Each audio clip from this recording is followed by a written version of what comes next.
My father was being lowered into the ground when I saw her kiss him. Not me, not my cheek, not out of grief or comfort, him.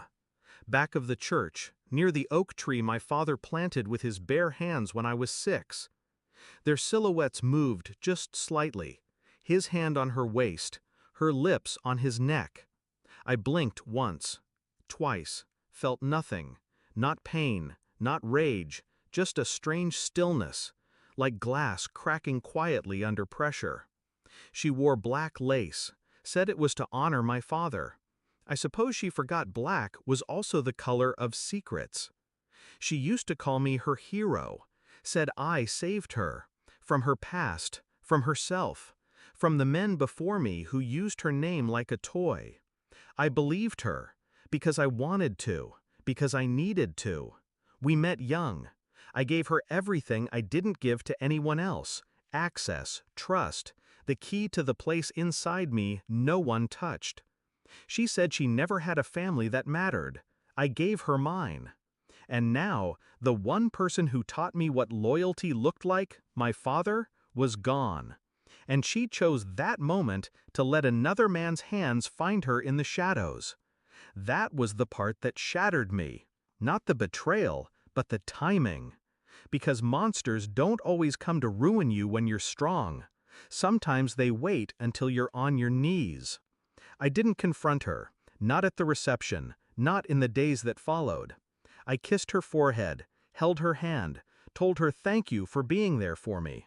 She smiled. She had no idea she'd already lost me.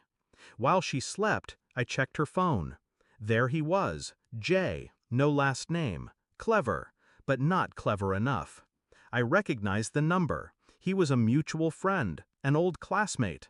I'd once let him crash on my couch after a breakup. So I started watching. Her emails, her location history, her tone when she spoke about helping with the funeral details. I followed them once, saw them at a cafe downtown. She laughed at something he said, the same laugh she used to save for me. It wasn't new, it was rehearsed. Their affair wasn't spontaneous grief, it had roots. And I had enough rope. The irony? The final piece came from my father. Weeks after the funeral, I was going through his study. He'd kept meticulous journals, notes on everyone, his own version of memory. And in a locked drawer, I found a letter, to me. Short, to the point. She's not what she seems. If you're reading this, then something already feels wrong. Trust your gut. I never did. I should have warned you sooner. Enclosed was a flash drive, footage from his security cameras, from the lake house. She'd been there. They'd been there, together, the night I was out of town, the night she told me she was visiting her sister. I watched the whole thing, once. That was enough. I invited her to the lake house, told her I wanted to spread my father's ashes. She cried, said it was beautiful, said he would have wanted that. I handed her the urn, let her hold it in her hands. Then I played the video on my phone, not saying a word. She stared at it, color drained from her face. You knew? I nodded. For how long? Since the burial, I said.